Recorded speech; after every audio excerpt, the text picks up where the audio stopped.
Hi കൂട്ടുകാരെ, ഇന്ന് നമുക്ക് മത്തങ്ങ വെച്ചൊരു എരിശ്ശേരി ഉണ്ടാക്കാം. വറുത്ത എരിശ്ശേരിയാണ് നമ്മൾ ഉണ്ടാക്കുന്നത്. അതിനാവശ്യമായിട്ടുള്ള സാധനങ്ങൾ: മത്തങ്ങ എടുത്തിട്ടുണ്ട്, തലേന്ന് കുതിർത്ത് വെച്ചിരുന്ന പയറാണിത്. ഇത് നാടൻ പയറാണ് ഞാൻ എടുത്തിരിക്കുന്നത്. വൻപയറാണ് സാധാരണ എല്ലാവരും എടുക്കുന്നത്. ഇവിടെ നാടൻ പയർ ഇരുന്നുകൊണ്ട് ഞാനത് തന്നെയാണ് എടുക്കുന്നത്. ഇത് ഇപ്പം വേവിച്ച് വെച്ചിരിക്കുകയാണത്. പിന്നെ മഞ്ഞൾപ്പൊടി എടുത്തിട്ടുണ്ട് 1/2 ടീസ്പൂൺ, 1 സ്പൂൺ മുളക് പൊടി എടുത്തിട്ടുണ്ട്, ഉപ്പ് എടുത്തിട്ടുണ്ട്. അരയ്ക്കാനായിട്ട് തേങ്ങയും ജീരകവും എടുത്തിട്ടുണ്ട്. വറുക്കാനായിട്ട് അതേ അളവിൽ തന്നെ തേങ്ങ എടുത്തിട്ടുണ്ട്. മുളക്, കടുക്, വറുക്കാൻ ആവശ്യമായിട്ട് എണ്ണ, കറിവേപ്പില വേണമെങ്കിൽ എടുത്താൽ മതി. അതേ കണക്ക് തന്നെ കുരുമുളക് ഉപയോഗിക്കുന്നവരുണ്ട്. ഇതിനോട് അരയ്ക്കുന്നപ്പോൾ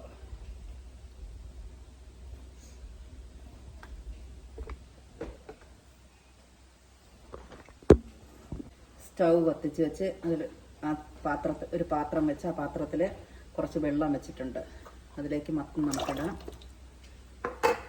മത്തൻ കുറച്ച് നല്ല വലിയ പീസായിട്ട് തന്നെയാണ് നമ്മൾ കട്ട് ചെയ്ത് വെച്ച് എടുത്തിരിക്കുന്നത്.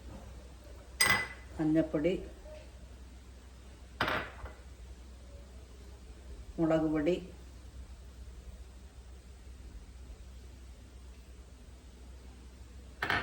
മത്തന് ആവശ്യമായിട്ടുള്ള ഉപ്പും കൂടെ നമുക്ക് ഇതിനകത്ത് ചേർക്കാം.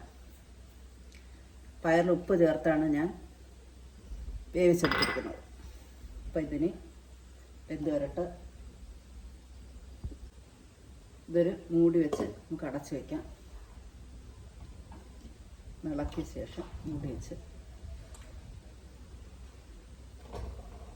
വേവട്ടെ. അപ്പോഴേക്ക് നമുക്ക് തേങ്ങയും ജീരകവും കൂടി ഒന്ന് അരച്ചെടുക്കാം.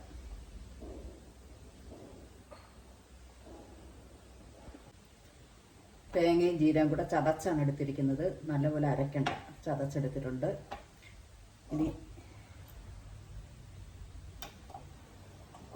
സ്റ്റൗ കത്തിച്ച് വെച്ച് ഒരു പാനിട്ട് വയ്ക്കാം.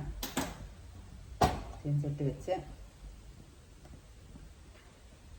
ഇത് വറുത്തിടാനുള്ളത് നമുക്ക് ശരിയാക്കാം. അത് വേവുമ്പോഴത്തേക്ക് കുറച്ച് എണ്ണ ഒഴിച്ച്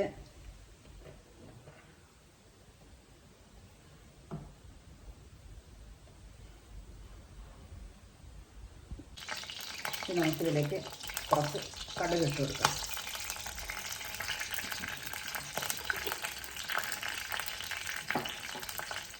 മുളക്, 1 കപ്പ് തേങ്ങ, ഇത്രയും കൂടെ വറുത്തെടുത്ത് വയ്ക്കാം നമുക്ക്.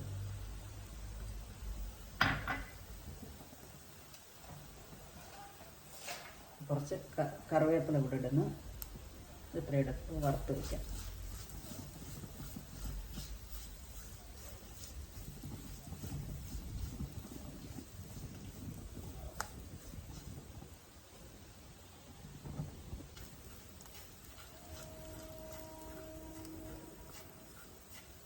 തേങ്ങ കുറച്ചുകൂടെ ഒന്നാവണം, ഒരു ഗോൾഡൻ കളറാവണം. അതുവരെ നമുക്ക് വറുക്കണം.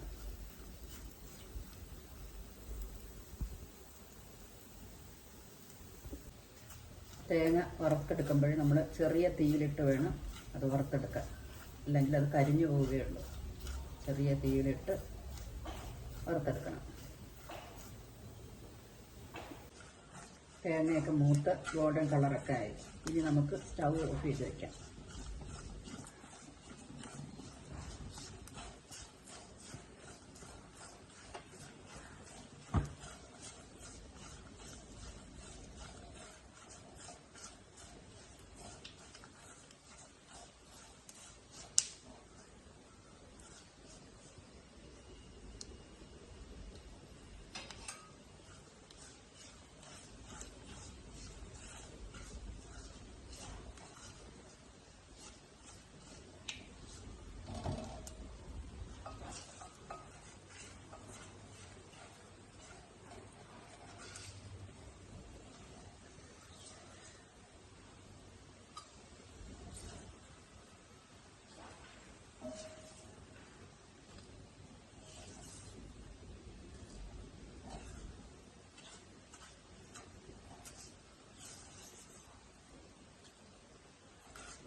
പയർ കൂടെ മത്തങ്ങയിൽ ചേർത്ത് നമുക്ക് വേവിച്ചെടുക്കാം.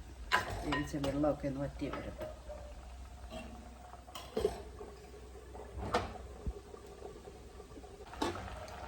എരിശ്ശേരി വയ്ക്കുമ്പോൾ മത്തം നമ്മൾ വിളഞ്ഞ മത്തം വേണം എടുക്കാനായിട്ട്. കായും ചേനയൊക്കെ കൂടെ ചേർത്ത് എരിശ്ശേരി വയ്ക്കാറുണ്ട്.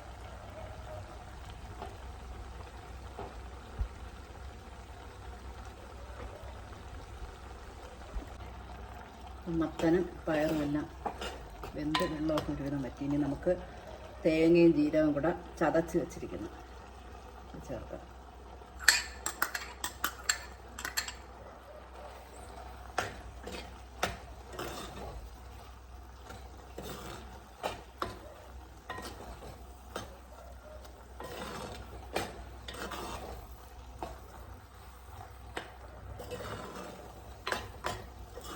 വൻപയറാണ് സാധാരണ ഇതിൽ ചേർക്കുന്നത്. ഞാൻ നാടൻ പയർ ഇരുന്നത് കൊണ്ട് അത് ചേർത്തുന്നതേ ഉള്ളൂ. നമുക്കിതൊന്ന് അടച്ച് വയ്ക്കാം. അതിൻ്റെ പച്ച മണമൊന്ന് പോട്ടെ. നമുക്കിതൊന്ന് തുറന്ന് നോക്കാം.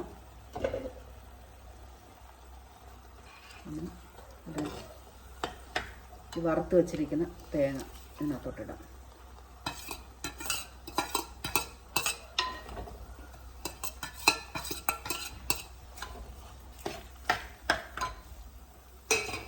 അപ്പോൾ നമ്മുടെ മത്തങ്ങ എരിശ്ശേരി തയ്യാറായി. എല്ലാവരും ചെയ്ത് നോക്കണം, അഭിപ്രായങ്ങൾ പറയണം.